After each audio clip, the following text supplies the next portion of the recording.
Poštovani gledalci, kao što ste već navikli, novogodišnji intervju sa gradonačelnikom Novog Sada, gospodinom Milošem Vučevićem. Hvala što govorite za Novosadsku televiziju. Hvala vama, Emilija, i vašim saradnicima na prilici da se ponovo putem Novosadske televizije obratim ili odgovaram na određena pitanja Novosađana. Mi možemo da vam postavimo sva pitanja, je li tako? Uvek, ja nikad nisam tražio, vi možete potvrditi, nikad nisam ni zabranio pitanja na bilo kom događaju, niti sam tražio napred pitanja. Meni bi bilo dosadno to da tako radim, verujte. Pošto postoje Ima ovih neki drugih koji političara zabranjuju. koji ne daju da im se postavljaju pitanje, mene su mogli da pitaju svi koji su bili na svakom događaju, bez bilo kakve razlike. Počet ćemo sa onim što interesuje Novosađane, a to je ono što je urađeno u 2019. godini. Šta je na vas ostavilo najveći utisak i šta ćete zapamtiti iz 2019. godine? 2019. je svakako bila činjenica da smo bili Evropska omladinska prestonica, da smo stavili snažan akcenat na omladinskoj politici ili politici prema mladima, ne sputavajući naravno naše ideje i ciljeve oko ostalih infrastrukturnih i komunalnih pitanja, snažno krenuli u obnovu voznog parka u gradskog saobraćajnog preduzeća, završili u poslednju fazu Žeželjevog mosta oko obilaznice u Petrovaradinu, nastavilo ulaganje i obnavljanje kulturno-istorijskih spomenika, pre svega govorimo o podgrađu Petrovaradinske tvrđave, stavili pod zaštitu poseban režim Almaški kraj kao najstariji deo Novog Sada sa bačke strane, 3 bulevara nova uradili, počeo novo obdanište na Klisi, nastavili dalje da investiramo u škole, po prvi put obezbedili udžbenike za sve đake prvake u Novom Sadu, svi đaci prvaci su dobili besplatno komplet udžbenike, postavili najbolje đake na krv. Da, i ono što je najvažnije da ste uplatili. I za 20. smo najavili da, i to je već praktično pred nama za koji dan, kada gledalci budu gledali intervju, vjerojatno će već to biti na snazi, za svu decu koja su upisana u predškolsku ustanovu Radost detinjstvo, a govorimo o 16.500 mališana, grad Novi Sad pokriva komplet troškova, odnosno roditelji više nemaju nikakvu obavezu da finansiraju decu u predškolskoj ustanovi. Povećali smo i iznose, odnosno broj dece koje subvencionišemo, iznos ukupan, iznos u budžetu i broj dece koje subvencionišemo u privatnim vrtićima. Došli smo do 3000 mališana. Da, to sam htjela da vas pitam. Tako jednu lepu vest su vam pojedini zamerili da zašto ne finansirate i decu u privatnim vrtićima. Nije zgorek ponoviti ono što ste rekli da će, ako bude dobro se radilo, da ćete sledeće godine za 50% povećati i to subvenciju za privatne vrtiće. Pa hoću da, naravno, ponovit ću, ali ajde prvo da počnemo od toga. Nije obaveza grada da finansira ili sufinansira decu u privatnim obdaništima. Ali mi smo se 2015. kao prvi grad u Srbiji odlučili da to radimo. Svesni da ne mogu svi da upišu decu u gradska obdaništa, da su nam nedovoljni kapaciteti, da Bogu hvala imamo više dece, da su nam potrebe veće. Doneli smo odluku da krenemo u podršku porodicama čija deca, mališani, su upisani u privatne obdanište. Njih da podržamo, a s jedne strane smo mi podržavali i investitore, privatni kapital koji je investirao i otvarao privatne obdanište. I napravili smo dobro izbalansiranu odluku. S jedne strane pre svega dajete podršku građanima, porodicama sa malom decom, s druge strane jačate i privatni sektor, onaj realni sektor privrede grada Novog Sada. Krenuli smo sa 1400 dece u privatnim vrtićima, došli smo sada na 3000, za 2020. 3000 mališana koji idu u privatne vrtiće će biti subvencionisani u iznosu od 8 do 10.000, zavisnosti od uzrasta, od doba, od strane grada, odnosno iz budžeta grada Novog Sada. Imamo ideju da podignemo i taj iznos subvencija, odnosno povećamo iznos subvencije u toku 2020. godine, ako budu, kao što ste vi rekli, na dobri trendovi u budžetu grada za 2020. godinu. Mi već smo radili proračune i imamo jasnu metodologiju da povećamo za 50% iznos subvencija u privatnim vrtićima, potrebno nam je 150 miliona dinara. Govorim grubo, naravno. To je nešto što po meni grad može da izdrži i mi mislimo da ćemo ići u tom pravcu. Ali moram da napravim da naglasim da imam jednu zagradu i jednu veliku dilemu. I molim tu javnost da mi pomogne. Da ne dođe automatski do poskupljenja privatnog vrtića. Da ne desi se sledeći scenarij, koji ja zaista ne priželjkujem i ne bih voleo, plaši me. Da grad sad kaže, umjesto 100 novaca davat ćemo 150 novaca mesečno, tako ću plastično se izrazim, za dete koje ide u privatni vrtić, a da odmah za ti 50 novaca poskupi privatno obdanište. Pošto su i kapaciteti privatnih obdaništa nedovoljni. I oni to dobro znaju. Nedovoljne prime svu decu. I da se ne desi da mi to prelivamo sada u džepove vlasnika obdaništa. Nemam ništa protiv njih, pa i njih smo podržali kroz vodu. Ali nije nama namera sad oni da još više zarađuju od grada. Nama je namera pomognemo Novosađanima koji imaju malu decu i čija deca nisu upisana u radosno detinjstvo. To je cilj takve odluke. I bit ćemo tu veoma obazrivi. Ako vlasnici privatnih vrtića ne budu tu, da kažem, kooperativni, budemo video neke poteze, mi ćemo razmišljati koje ćemo dalje poteze povlačiti. Ali svakako ćemo pomoći i dalje i svima. I nemojte zaboraviti, mi gradimo obdanište na Klisi. Treba krene izgradnja obdaništa na Adicama i projektuje se obdanište na Veterniku još jedno i na Sajlovu. I rekonstruišemo obdanište u Svetozara Miletića, proširili smo obdanište u Budisavi, proširili smo obdanište u Kaću, čeka nas proširenje obdaništa u Kovilju. A šta je sa vrtićem na Limanu? Ne znam na koji mislite sad. Za vrtić gde su se pojedini građani bunili da bude izgrađeno, što je bilo u planu. Pa ne gradimo sad tamo. A što bi ja to sad silovo? Ja nisam to jedino dozvolio da se izbaci iz planskih akata. Ali vidite da u gradu ima atmosfera da neko se buni protiv plana da se izgradi obdanište, koje inače postoji po planovima već 20 godina. Od 20 godina, 1999. ako se ne varam, je predviđeno tamo obdanište. Govorimo o Limanu 2. Da samo građanima pojasnimo, odnosno približimo. Ali dobro, to je tako, nekad imate ljude koji su protiv svega. Kao što je to, nisu znali šta da mi zamere kad sam donao odluku o besplatnim vrtićima gradskim, onda je bilo da li je to predizborno. Pa ja kažem ljudi da je bilo predizborno, ja bi to objavio 1. marta ili 1. aprila. Ne bi baš 1. aprila, mislim da bi dešala, onda bi objavio 2. aprila. Onda bi objavio na par nedelja pred izbore da to bude ekskluzivna stvar, da izađem s time u kampanji. Ja sam se vodio odlukama vezani za budžet, za funkcionisanje grada, za podršku porodicama, za podršku u radosnom detinjstvu. Onda bi objavio na par nedelja pred izbore da to bude sveže. Do aprila će to mnogi već zaboraviti, kad god da budu stvari izbori. Onda neće biti nikakva ekskluzivna stvar, to će postati nešto na što smo svikli, na što smo navikli, da je to skroz u redu i normalno. Iako nikada, proverio sam, nije bio besplatno obdanište u Novom Sadu. Nikada. Do 1974. igrom slučaja sam se ja tad rodio, te godine, je bilo obaveza roditelja plaćaju i obrok ishranu za decu, a od 74. i boravak. Ovo je po prvi put potpuno besplatno. I to smo uspeli zahvaljujući Novosađanima. To smo uspeli zahvaljujući tome što je budžet mnogo jači Novog Sada. Time što je duplo veći budžet za 20. nego što je bio 2012. Što je grad porastao, što smo doveli nove fabrike, što smo doveli razvojne istraživačke centre, što je ojačao IT sektor, što su ljudi opet našli posla, što nismo zatvarali fabrike nego otvarali, što se građevinska operativa probudila, što mnogo više gradimo, što imamo nove tržne centre, što su u mom mandatu, moja 2 mandata, 2 tržna centra izgradila. Koje inače svi osporavaju i provode svi vreme tamo, tako je. I svi provode tamo vreme. Ja ne mogu da učestvujem u tom licemerju. Ja ne želim da budem taj kibicer koji dobacuje prazne stvari. Ja verujem da grad mora se razvija. Ja verujem da grad mora da napreduje. Ja iskreno verujem u to. Ja verujem da mi treba stvaramo bolju budućnost, bolju perspektivu za naše klince koji tek stižu. Da tako živimo i da radimo.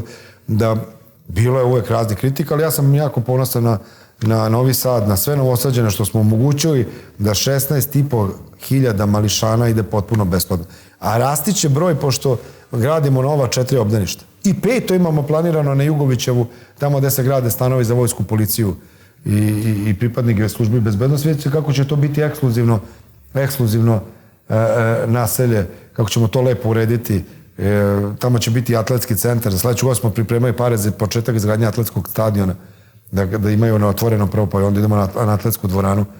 Dogovorio sam s ministrom Ljajićem, to su sjajne vesti za Novi Sad, da dobijemo grant ili da kažem onako narodski, srpski rečeno, besplatna sredstva u iznosu od 1.000.000 evra da uradimo projekat rekonstrukcije Spensa. Dobijemo projekat, da imamo konačno projekat da kako da rekonstruišemo Spens. A krenut ćete od da zamenimo fasad. Mi bazen sami već radimo. Radimo bazen s tim što sam dogovorio sa svim sportistima, plivačima, vaterpolistima, da ne radimo rekonstrukciju zatvorenog bazena, koji inače, dragi Novosađani, ima probleme, da ne kažem, curi voda od 1999. godine.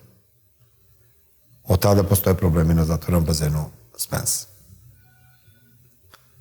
21. godina. Kako smo u tim problemima? Da krenemo, zatvorene bazene na Spensu moramo rekonstruisati, to smo pripremili pare, ali nas interesuje i projekat kompletne rekonstrukcije Spensa. To je zamena fasadnog omotača, to je zamena krova, to je rekonstrukcija klizališta i to je rekonstrukcija klimatizacije, odnosno tih rashladno-toplotnih sistema. Spens ostaje tu gde je, u istom gabaritima. Neće se rušiti Spens. Pa neće, pričaju se hoće ja da srušim. A meni je drago, ja sam izazvao buru u javnosti, ali sam probudio javnost da pričamo o Spensu. Kad dođe izveštaj o poslovanju Spensa, kao svi, kao poslovali su u gubitku. Pa posluju u gubitku već, kako bih rekao, decenijama. Zato što ne mogu poplaćati vodu, struju i grejanje. Zato što taj objekat pravljen pre 40 godina u potpuno drugim okolnostima. Mi možemo se sad pravimo naivni da mi to ne znamo, da nas ne interesuje. Godišnje treba bi grad da izdvaja $1.000.000 Spensa. A tako da bi bilo mnogo. Daj da uložimo, da napravimo, da to bude, i da se hvalimo kao da je pozitivni rezultat. Mnogo to košta, ljudi. A da ne kažem, smo smanjili, za 50% sam smanjio broj zaposlenih na Spensu od kad sam gradonačelnik. Za 50%. Za 50% smo smanjili. Bilo ih je 300, ne znam, dvoje, sad ih ima 160. To su teške odluke, to nisu brojevi, to su ljudi sa imenom i prezimenom, to su ljudske sudbine. To nije nekog preškrabate, pa kao eto ti si sad višak. To je moralo da se radi, da se pristupi, da vidimo kako je socijalni program da predvidimo. Ove godine, 2019. To će vjerojatno biti prethodno kad bude išla emisija ili nekom repriznom terminu, ako ima repriznog termina. Mi smo u 2019. smanjili za trećinu zaposlene. Gotovo trećinu zaposlene na Spensu. Su ozbiljne ovde, nikakav sudski spor nemamo. Nismo imali nikakve potrese. Mnogo stvari radimo, velike stvari nas čekaju kogod bude vodio grad i kako god građani odluče. Moramo da radimo novi most, bar jedan još novi most, moramo da rešimo centralni prečistač, zato mi gradimo onu centralnu glavnu crpnu stanicu kod Žeželjevog mosta. To je investicija od 8 miliona evra grad plaća. Pa nas čeka onda gašenje crpne stanice na uglu Radničke ulice i žrtava Racije. On je objekat koji proizvodi poprilično neprijatne mirise građanima i šetačima na keju. Tu nas čeka izazov kako ćemo to da uradimo, da ne raskopamo ceo kej, ako da gledamo da li možemo tehnički da podbušimo, da kej nastavi normalno funkcioniše, da mi idemo ispod, da kažem, površine i da postavljamo taj cevovod, da oslobodimo jednu od najatraktivnijih lokacija u gradu, taj ugao, da to bude lepota Novog Sada kad gledate s tvrđave, a ne prastari objekti koji pri tome baš ne prave lep ambijent za život. To su nam sve velike stvari. Moramo deponiju da radimo. Evo, znate, mi pokušamo projekat deponija, samo nam ulažu žalbe. Komplikovano je sve, ništa nije jednostavno. Morate 100 puta sve da probate, da napadate, da se borite. Pa da, svi građani jedva čekaju da se deponija reši. Pa svi čekamo da se reši deponija prvi ja, zato što drhtim da ne dođe požar uvek nekog. Znate, to je poprilično traumatično kad ste gradonačelnik. Ali moramo biti iskreni, problem deponije postoji već koliko, pola veka, mislim. Tamo to odlažemo i lagiramo I nemamo do danas ni projekat regionalne deponije. Projekat nemamo. Ne da izgradimo, i projekat nemamo. I kad mi neko kaže, pa imamo problem deponije, pa znam ja to, pa kao da ja... Prema pričate, vi kod da ste ostavili tamo najuređeniju deponiju na svetu, pa je neko zapustio, pa je nije održavao. Mi smo sve sad predvideli planski, sedeli s ljudima s Pejićevih salaša, sa Klise, sve da ljudima objasnimo, da uvažemo sve ono što lokalna zajednica traži, da to bude najzelenija moguća regionalna deponija, da idemo u potpuno zelenu komponentu, da vode računa zaštite životne sredine, da ne prouzrokujemo bilo kome i bilo kakav problem. A onda nas čeka i saniranje postojeće ono što mi zovemo deponija, što je tehnološki gledano smetlište. Ono ruglo pored autoputa kada idete. I koje nam pravi ozbiljne probleme. I to će košta mnogo, mnogo para, ljudi. Mnogo, mnogo para. Pa i centralni prečistač nas čeka nizvodno Dunavom, kod nekadašnje fabrike Pobede u Petrovaradinu. To su ogromne investicije. To su investicije od 50 pa na više miliona evra. Da, ali dosta stvari ste započeli koje treba da se nastave. Novi most koji moramo da radimo. To je most koji treba da poveže Bulevar Evrope, odnosno Bulevar Evrope, Bulevar Patrijarha Pavla, Cara Dušana i Cara Lazara sa Sremskom Kamenicom, preko Ribarskog ostrva. Grube procene da je oko 15 miliona evra. Gruba procena. Verovatno će biti više. Kad krene, kad imovinsko-pravni zahtevi, kad se reše svi slučajevi, kad sve ona pitanja koje mora se reše, verovatno će biti skuplje. Ja vam govorim sad orijentacijno što su mi rekli. To govorimo o praktično konstrukciji preko vodenog ogledala. Onda imamo centralni prečistač, kreće se oko 70 miliona evra, procena, radi se projekat, deponija isto 70 miliona evra, rekonstrukcija Spensa oko 35 miliona evra. Sad kad to saberete, vidite, to je mnogo, mnogo para. A pri tome morate sve ostale stvari da radite redovno, da održavate, da asfaltirate, da sređujete učionice, da ulažete u dom zdravlja, da izgradimo novi dom zdravlja, da izgradimo nova obdaništa, da budemo evropska predstavnica kulture, da deca idu besplatno u obdanište, da pomognemo i povećamo subvencije za decu u privatne obdanište, da kupimo udžbenike za svu decu u prvom razredu, da obnovimo 50% voznog parka GSP, da otvaramo kulturne stanice, da sredimo kinesku četvrt. I to je sve vrlo, vrlo važno. Da, iako je važno da je Novi Sad jedina lokalna samouprava koja je uplatila u fond za lečenje dece. Nažalost, jedino Novi Sad. Nažalost. Ponosan sam što smo mi Novosađani Novi Sad uspeli da 4. godinu za redom uplatimo iz budžeta sredstva u fond za lečenje dece od teških bolesti u inostranstvu. I mi smo iskreni i pravi partneri Ministarstva zdravlja i naše vlade, naše državi. 30 miliona dinara smo do sad uplatili u taj fond. I volio da smo mogli i više i da se trudimo da uplatimo više. To je vjerovatno najlepša moguća stvar ako ste u prilici da vratite nekom mališanu i njegovoj porodici osmeh na lice, da nekom pomognete, kome je pomoć zaista, zaista potrebna. Ali sam bio poražen sa činjenicom što je ministar Lončar rekao da nijedna druga lokalna samouprava nije uplatila i kad sam čuo da je taj iznos koji je Novi Sad uplatio, a nije mali iznos, nije ni velik, ali nije mali, da je dovoljan za lečenje jednog ili dva deteta. Koliko su to, ako smijem da kažem, skupa lečenja, odnosno skupi tretmani, ako možete uopšte da govorite da je nešto skupo kad je pitanje zdravlja. Volio bi da nastavimo to i treba Novosađani budu ponosni na to, to je pobeda svih nas. Mi smo ojačali, naš grad je ojačao, mi smo u stanju da izdvojimo više para, da možemo pomažemo, da kupujemo udžbenike, da pomažemo onima kojima je pomoć potrebna, da nismo sebični. A znate kako smo to uspeli? Time što smo vodili bolje i štedljivije grad. Time što kod mene uvek ima para u kasi, a ne da fali. Mada ja to kad objavim, onda svi skoče ove koale i daj pare za ovo, daj pare za ono. Ne, nama treba ovo, nama treba ono. Polako li to, sad samo smirite se. I kao što me opozicija napada da ne potrošimo sve pare što zaradimo. Bolje tako, dragi Novosađani, da uvek mi manje potrošimo nego što zaradimo, a treba i više da trošimo, da budemo što efikasniji u realizaciji pre svega kapitalnih velikih projekata.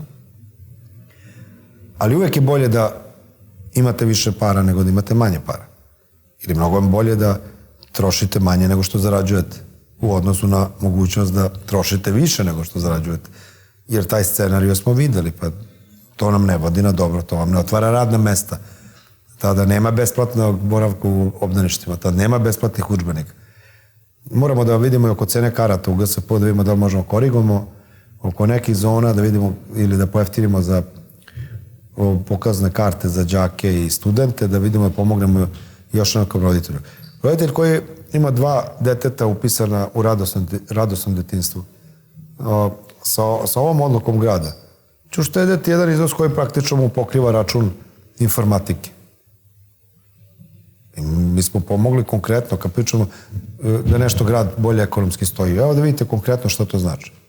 Konkretno znači da mi možemo vam pomognemo to. Pre nekoliko dana predsjednik je najavio investicioni projekat Srbija 2025. Novi Sad će aplicirati. Sigurno, mi ćemo se boriti da budemo što konkurentniji, što agilniji, da imamo što bolje projekte, da što više para dovedemo u Novi Sad, da uzmemo što više para za Novi Sad i za Novosađane, da što više investiramo. To je moj posao.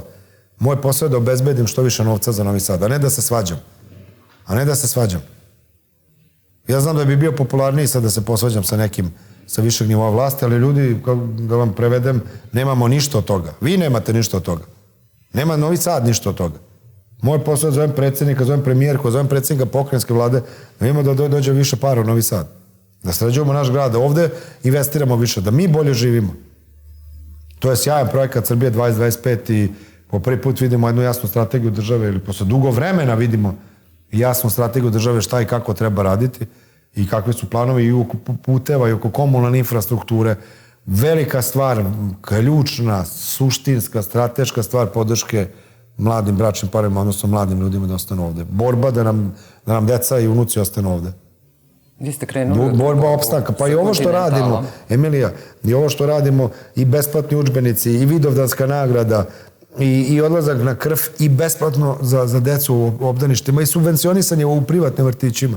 I gledamo sada da korigujemo cenu đačke pokazne karte i studentske. Pa sve je to podrška da nam ostanu ljudi ovde. I Jugovićevo naselje što se sređuje za ljude tamo da žive. Sve je to podrška našim ljudima.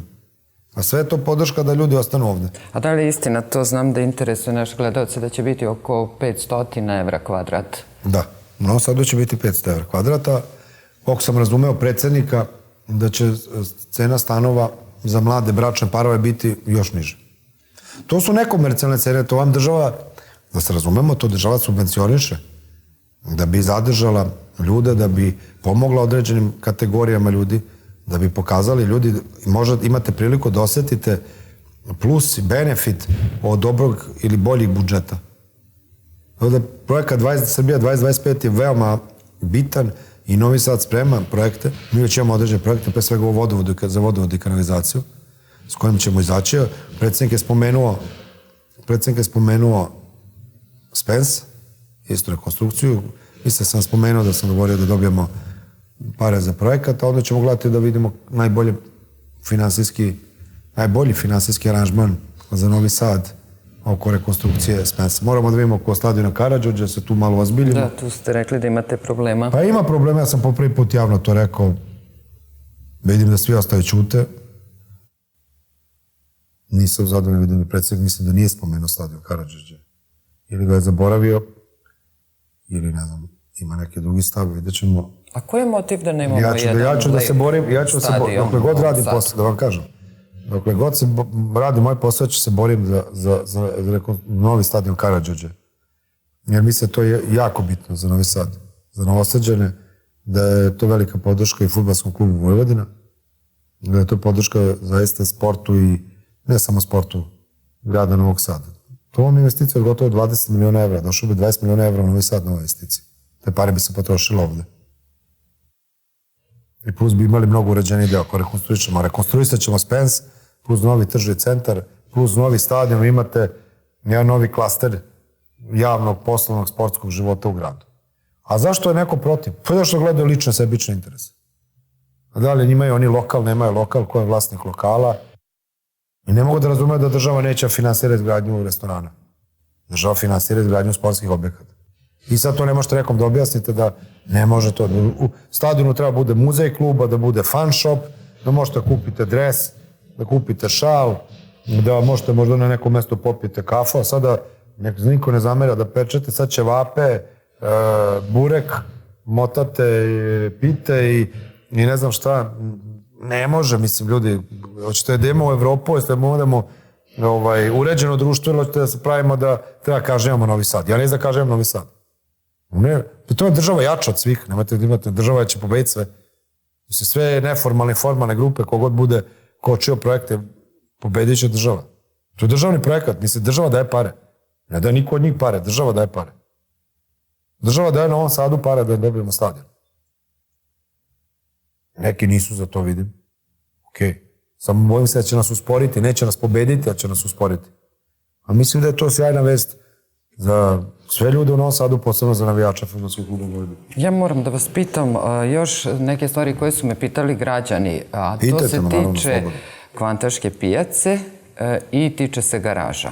Znači, to je ono nešto što njih interesuje bolje, da kažem, kada će biti... Ja mislim da Kvantaška pijaca treba da se izmesti, da odavno treba da se izmesti. Ona je imala svoju funkciju, ulogu i mnogo ljudi danas živi, radi, trguje i niko to ne želi da na bilo koji način ugrozi. Mislim da grad treba pripremi jednu lepu, uređenu veletržnicu na lokaciji koja je idealna za to i da zaista i oni koji posluju tu i koji prodaju i koji kupuju i koji trguje, da ima najbolje moguće uslove za rad na Kvantaškoj pijaci ili veletržnici, kako god se to zvalo. Da bude na dobroj saobraćajnoj mreži, odnosno komunikaciji, da ima dobre ulazno-izlazne pravce, da ima dobre hladnjače, dobre tezge, sve te objekte koje je neophodno da uradimo jednu tržnicu kao što je, ne znam, veletržnicu kao što ima Italija ili ne znam koja već evropska država, da zaista ljudi koji tu posluju, koji dolaze, da imaju i zadovoljstvo što rade u takvim uslovima. I ta tržnica, veletržnica ili Kvantaška pijaca bi mogla bude jedan epicentar trgovine poljoprivrednim proizvodima, ne samo poljoprivrednim proizvodima u ovom delu Srbije. I prosto moramo prihvatiti da Kvantaškoj pijaci nije mesto tamo gde je trenutno. To je potpuno mesto urbanizovano, završili smo most, pravi se potpuno drugi ambijent, tamo treba da idu stambeni sportski kompleksi, druga sadržaja, treba nova ulica tamo se izgradi. Mi sad rekonstruišemo Marka Miljanova ulicu. Prosto nije lepa slika kad vidite one sve razbacane džakove, kese i sve. Ne dovodim u pitanje, ti ljudi treba posluju. Kao što ne dovodim pitanje da ljudi koji danas, ne znam, na stadionu imaju neki lokal. Treba poslujete, ali imate Spens, imate promenadu, imate Mercator, imate neke druge zgrade. Ne morate na stadionu praviti klopu, mislim. Nije to baš mesto, kako bih rekao. Na stadionu se odigravaju sportska takmičenja. Na stadionu se trenira, na stadionu klinci treba da igraju fudbal. Treba da budemo domaćini velikih utakmica, da Vojvodina ima puniji stadion, više gledalaca, da igra evropske utakmice, ali to je poenta. To je poenta. Borit ćemo se sve te stvari, ne odustajemo i još nešto, svi moraju da znaju. Država je uvek jača od svih. Kad kažem svih, ne mislim naravno od svojih građana, jer državu čine građani, nego od onih koji misle da mogu da zakoče državne projekte i sebičnih ličnih interesa. To se prosto neće tolerisati. A garaže samo... Garaže, zaboravio sam, izvinjavam se, mi smo raspisali sad krajem decembra javni poziv, međunarodni poziv za koncesije za 4 garaže, 3 podzemne i 1 nadzemnu. Podsjetit ću i građane, radi se o garažama od Trga Republike, time bi potpuno zatvorio Trg Republike za parkiranje i napravili veliki, još proširili trg.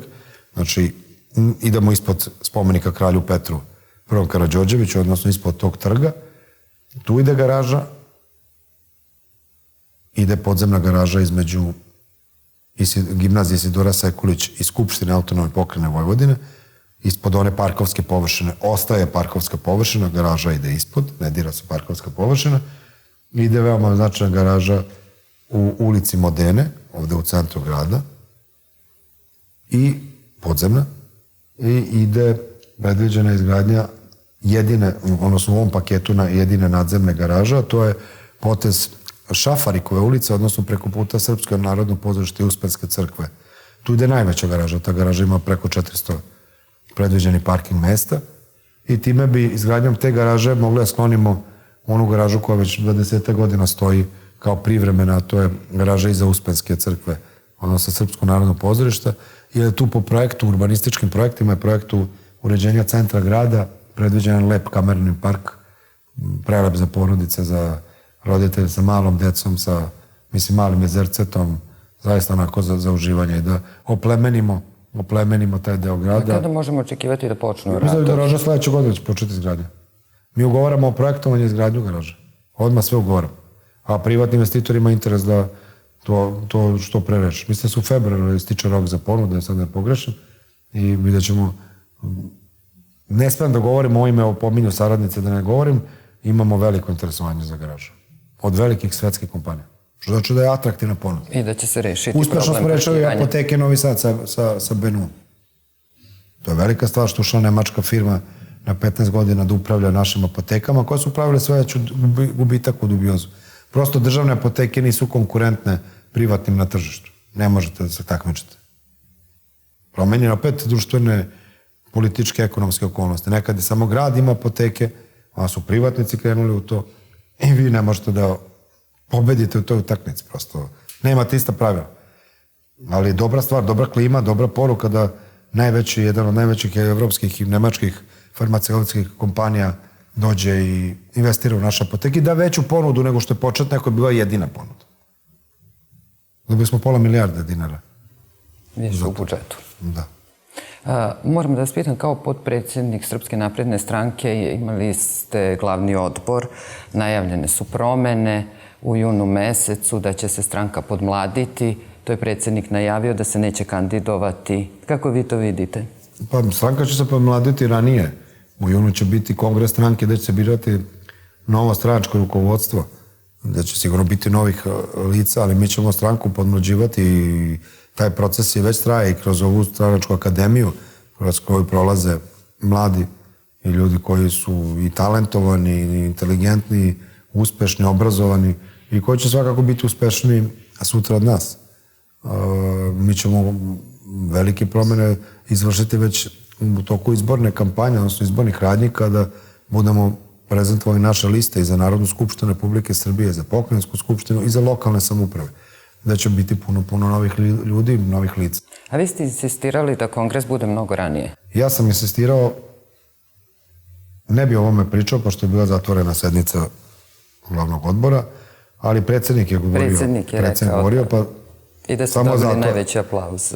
Dobio sam najveći aplauz zato što sam rekao ono što je vjerovatno ogromna većina običnog članstva i članova glavnog odbora razmišlja da je bolje da smo išli po meni odmah na kongres stranke i da smo, da kažem, proloftirali naše redove ili se zahvalili nekima koji su pobrkali lončiće i koji misle da je Vučić tu zbog njih, a ne da su oni tamo zahvaljujući Vučiću. I da bi to pre svega bilo u interesu Aleksandra Vučića, ali razumem, predsjednik ima drugi stav, on je preuzeo najveću odgovornost, odnosno odgovornost za određene kadrovske rešenja.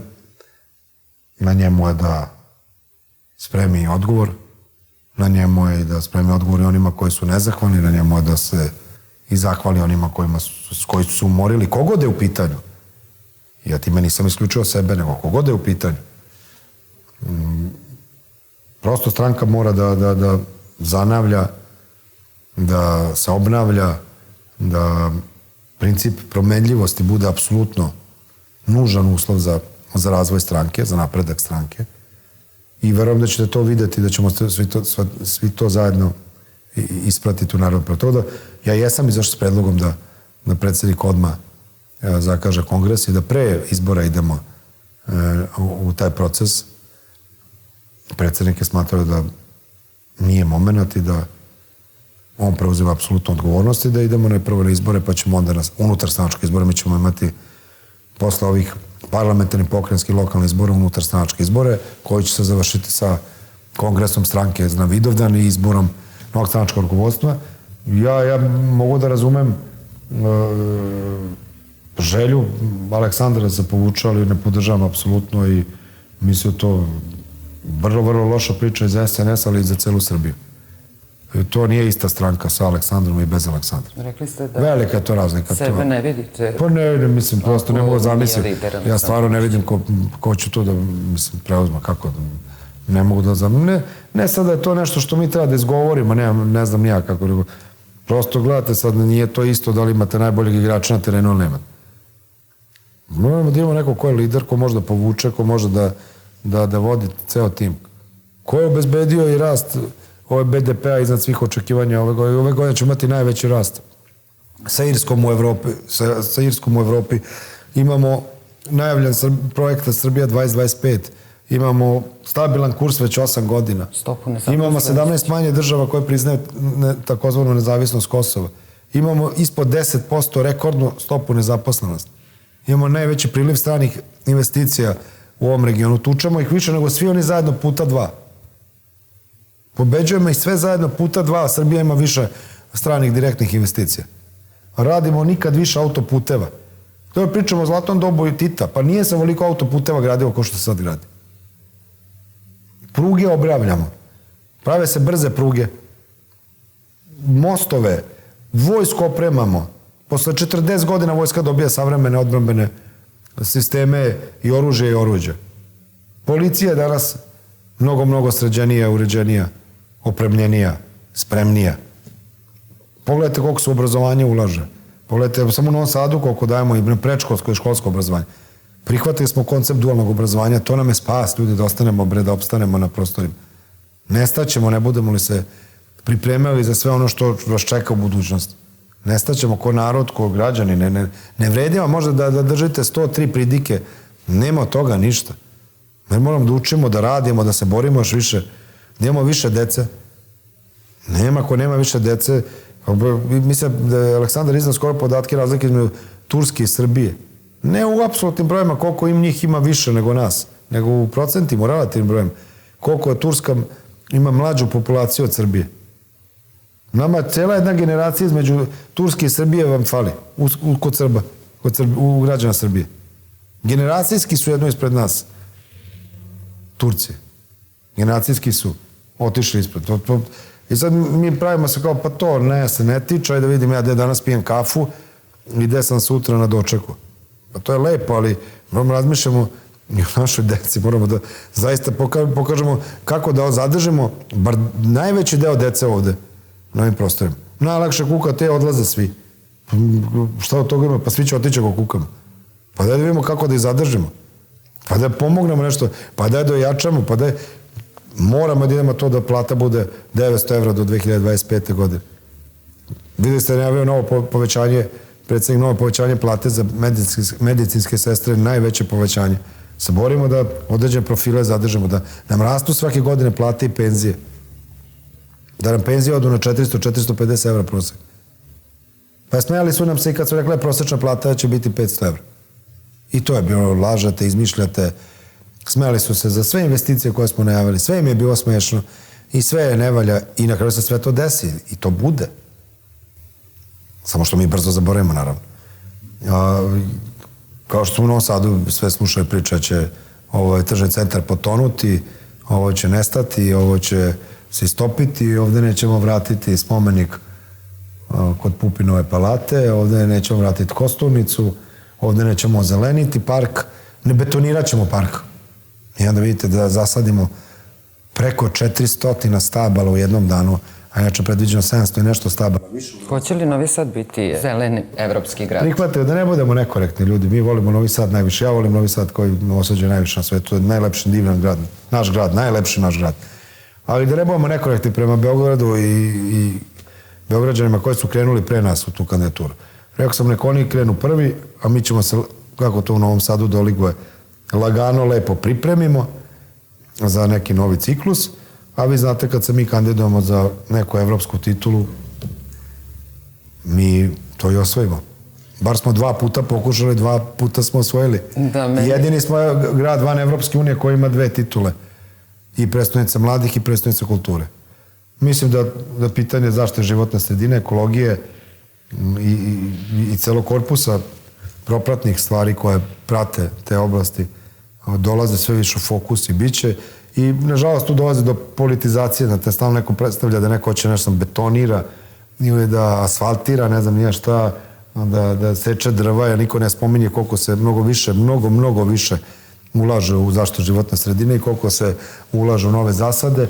Veoma sam zahvalan profesoru Orliću i svim njegovim kolegama koji su u stručnom savjetu za ozelenjavanje i unapređenje zelenih površina grada Novog Sada. Mi smo dobili strategiju i jasnu viziju šta treba dalje da radimo. U ovoj akciji do kraja februara biće zasađeno preko 7.000 stabala i 40.000 drugih rastina u Novom Sadu. Sad niko više ne priča da se betonira Limanski park. I to me smešava da priča neko betoniranje Limana, a Liman je verovatno onako baš poprilično izbetoniran deo grada od ranije. Mislim, kao da neko ima neke loše namere, ljudi, pa zašto bi to neko radio? Što bi to neko radio? A sad samo obrnite situaciju. Pa valjda ja kao gradonačelnik navijam da građani budu zadovoljni. Valjda je moj cilj da uradim nešto što će građani pohvale. Valjda je moj cilj da budu građani zadovoljni, a ne da radim nešto loše. Videli ste, potpuno obrnuta priča. Ja ne znam ni koliko laže sam već odgovorio u toku ove 2019. godine. Više ne obraćam pažnju.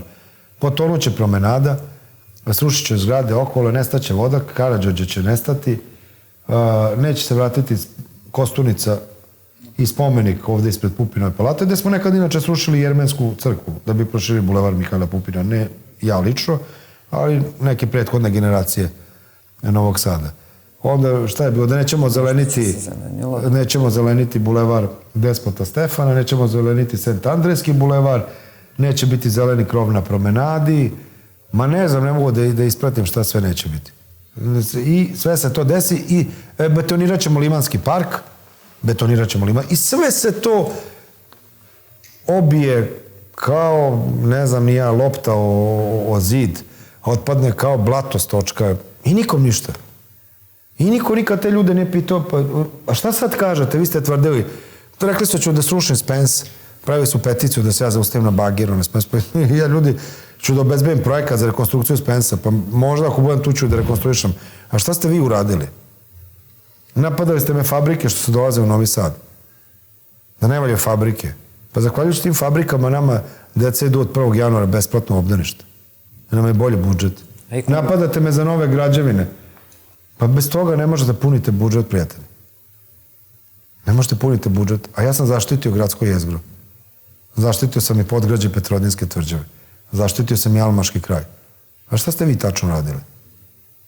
A će neko da je pita ikada, a šta nam je sa Pobedom, Jugoalatom, Jugodentom, Motinsom ili 27. martom, Nov kabelom, Milanom Vidakom, Livnicom, Hinsom, Malbusom, šta je sa Centroslavijom, šta je sa Bazarom, šta je sa Stoteksom? On će neko pita, a gde su nam te firme, fabrike nestale? 10.000 ljudi ostalo bez posla. Pa kad se to desilo? Možda da je neko pita te stručnjake koji pričaju da ne valja što dovodimo nove fabrike. A gde ljudi da rade? Samo neko da mi, ja bih volio da mi kažu, a gde ljudi da rade? A kako da rade da ne dovedemo fabrike? Kažu dajete subvencije. Ma dajemo subvencije da naš narod radi. Da naše građani primaju plate. Nisu velike plate. Nisu, evo Liru i Aptivu su trenutno 50.000 minimalna plata. Znamo da nije to veliko iznos, ali znate šta? Mnogo je bolje da imate 50.000 dinara platu nego da nemate ništa. Pa će da dođe i najveći proizvođač proizvoda od čokolade i kakao. Berika Lebo. A ni to ne valja. Kad je došao Continental sa istraživačko-razvojnim centrom u tu toliko osporavanu Pupinovu palatu, gde će biti proglašen najlepši office space Continentala u celom svetu. Inače, njihova inovacija, mislim da je pobedila na nekom njihovom internom konkursu. Inovacija odavde. 400 imaju već inženjera. 400 zaposlenih. Mislim da je 18 ljudi su vratili iz naših 18 inženjera su vratili. Naših 18 su vratili. Zato me kaže, mali je broj. Pa mali je broj, ali nešto se vratilo, nešto se dešava, ljudi. Bolje smo 18 vratili nego da je 18 novih otišlo. Ili da se oni nikad nisu vratili. A znate zašto se vratili? Pa zato što su videli da postanemo bolja država za život, zato što su videli da te firme zbog kojih su nekada odlazili u inostranstvo da rade, danas te firme vam rade u Novom Sadu, u Srbiji. Zato su došli. Ja moram samo da vas zamolim, pošto će se ova emisija emitovati u celoj Komnet mreži, da pozovete građane da posete Novi Sad i da vide, jer mi smo svi kada odemo negde jako ponosni na Novi Sad i pričamo lepo. Pa pre ćete čuti lepo o Novom Sadu, Emilije, od gostiju, nego Novosađani uvek imaju neku zamerku, ali valjda je to prirodno i normalno. Ja često zaboravim što mi sve imamo u Novom Sadu, onda kad vam dođu prijatelji iz drugih gradova iz Srbije ili stranci, onda kažu divan vam je grad, lep je grad. Naravno, ne umanjujemo i ne bežemo od problema koje postoje. Mnogo toga smo radili u Novom Sadu, ja sam ponosan, ali nisam potpuno zadovoljan. I ne mogu nikad biti potpuno zadovoljan, mislim da smo morali još više da uradimo. I mogli smo još više da uradimo. I sebi to nikad neću oprostiti što još nešto nisam uradio, što sam mogao da uradim u jednom danu, u jednoj nedelji, u jednom mesecu, u jednoj godini. Ali mnogo dobrih stvari se dešavaju u ostalim gradovima širom Srbije. Svi gradovi se probudili. Svi gradovi nam imaju bolje budžete. Sve opštine nam imaju stabilniju situaciju. Pogledajte koja je to nivo investicije u svakoj opštini. U najmanjoj opštini koliko se dešava stvari. I u manjim gradovima koliko se dešava. U Beogradu, Novom Sadu i Nišu, da ne spominjem, mi smo veliki gradovi. Ali i manje opštine, i manji gradovi, gledajte koliko se probudili, koliko je to aktivnije, koliko su ljudi orniji za rad, koliko je bolja atmosfera. Sad što mi volimo uvek da gledamo da je crno, da što su bolji uslovi, da su veće očekivanja, i što je uvek se lakše razočarati nego biti zadovoljan, da je to očigledno jedna komotnija pozicija. To je druga stvar, ali realno, u realnom prostoru i vremenu, mnogo stvari se popravilo. Mnogo stvari se promenilo. Promenilo se na bolje. I ne treba stati. I niko od nas nema zabludu da je zavladala utopija i da je ovde sve bajno i sjajno. Ima mnogo problema i mnogo izazova. To je život, bit će. Toga stalno će biti. Ne sklanjamo mi to ispod tepiha, ne guramo, naprotiv. Pa zato o tome se i priča. Kad su gurali ispod tepiha, 400.000 ljudi ostalo bez posla u Srbiji. Evro je ojačao za 50% u odnosu na dinar. Bio 78 dinara pa su predali na 120 dinara 2012. A rekli da onaj Božić Đerđelić, što se hvalio da spava kod tetke na kauču, on je rekao da je svetska ekonomska kriza razvojna šansa Srbije. Mi smo ostali bez 400.000 radnih mesta. Pa imali smo minus BDP. Nikakav privredni rast. Znate da danas u Srbiji se više 30% troši gas za industriju nego prošle godine samo. Pogledajte koliko je potrošnja goriva. Ne cena goriva. Ne govorimo o količini goriva, koliko se više troši. Novi Sad ima za posljednje 6 godina 20.000 kola više. 20.000 više kola imamo. Što nam s druge strane pravi izazov kako da uredimo saobraćaj, parkiranje, javni prevoz, kako širimo pešačku zonu, zaštitu životne sredine. Ali to je isto odlika standarda. Pogledajte koliko je poskupila cena nekretnina u Novom Sadu. Pa što to niko ne kaže? Koliko je bilo juče cena nekretnine, koliko je danas cena nekretnina? A što se to desilo? Pa kako se to desilo? Pa ne dešava se to slučajno. Pa nije to tako neko kao je sada poskupi nekretnina. Pa nije nego vam se dešava stvari, 2 evropske titule, nove fabrike, nove investicije, veća potražnja, dolazak novih ljudi, bolji standard, veće plate. Zato se to dešava. Niži stambeni krediti. Pa meni nude sad kredite za grad. Ja 8 godina nisam zadužio grad, ni 1 dinar, ni 1 evro, ni 1 dolar. Sve sam plaćao, vraćao tuđe kredite, vraćao tuđe sudske presude, sve ono što me zadesilo. I nisam kukao, šta da radite, takav je život, takav je ovo posao. Zadužili su grad prethodna gradska administracija po kamati od 6,2%. Danas grad dobija ponude na 1,2%. A sad najbolje vidite. I sad hoće da kažu da je to... I sad kaže neko upropastili ste Novi Sad. Mi smo upropastili Novi Sad. S čim? Sa 2 evropske titule. Pa mislite da to kao dobijete tako, kao odete, kao pa da ovim daju, kao vam izvojite evropsku titulu. Kulture, baš smo mislili vama da damo, nam je dosadno. Ako od vas ništa ne volja, mi vam damo evropsku titulu kulture. Pa kako nam je duplo, povećao se za duplo broj turista, i stranih i domaćih. Pa kako nam je budžet duplo veći? Bez kredita, bez zajmova, bez zaduživanja. Pa kako imamo nova obdaništa, pa kako imamo nove škole, kako imamo nove bulevare, kako imamo nove fabrike. Kako se to dešava, kako smo završili most, kako mi misle da to ništa ne valja, to se sve dešava. Nek pričaju li šta hoće, da iskreno kažem. Ja verujem u objektivan sud Novosađana, i naravno svi građana Srbije za celokupno stanje u Srbiji.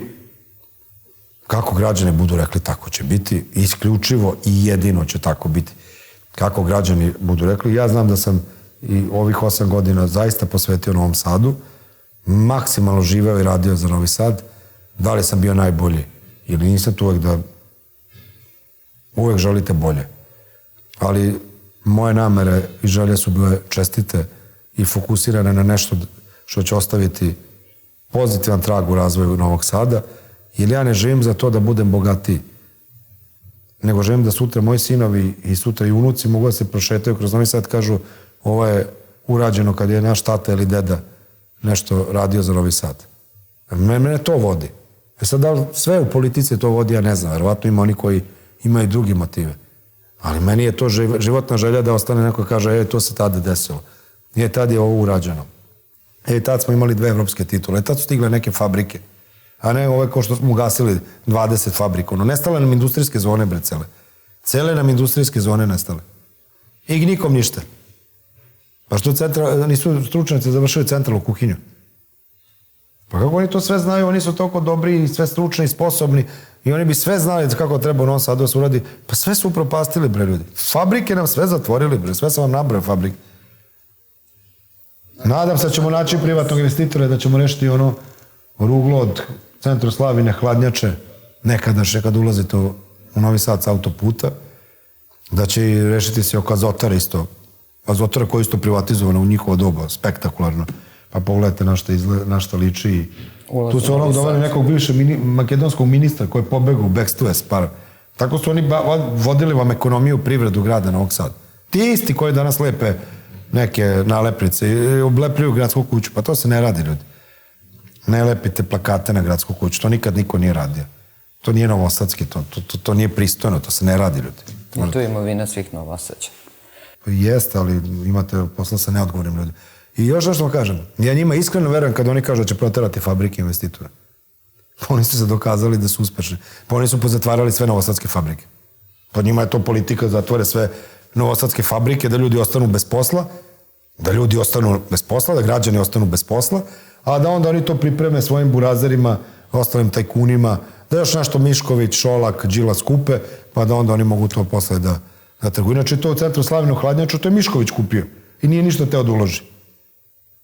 Iako smo sve pomogli urbanistički, sve što je bio predlog od investitora mi smo radili. Nisu mrdnuli 6, 7, 8, 10 godina koliko drže to. Drže tako lokacije zaparložene, uništene, čekaju neku svoju kombinaciju da urade. Eto, to je njihova bila politika. To su vam rezultati njihove politike, ljudi. Nemoj da zaboravimo te stvari. Dobro je što smo i danas sveli se na nivo da raspravljamo, ili došli u stvari bolje rečeno na nivo da raspravljamo da li plata u Liru i Aptiju 50.000 će biti 60.000. Zašto do juče nije bilo plate i nije bilo fabrika?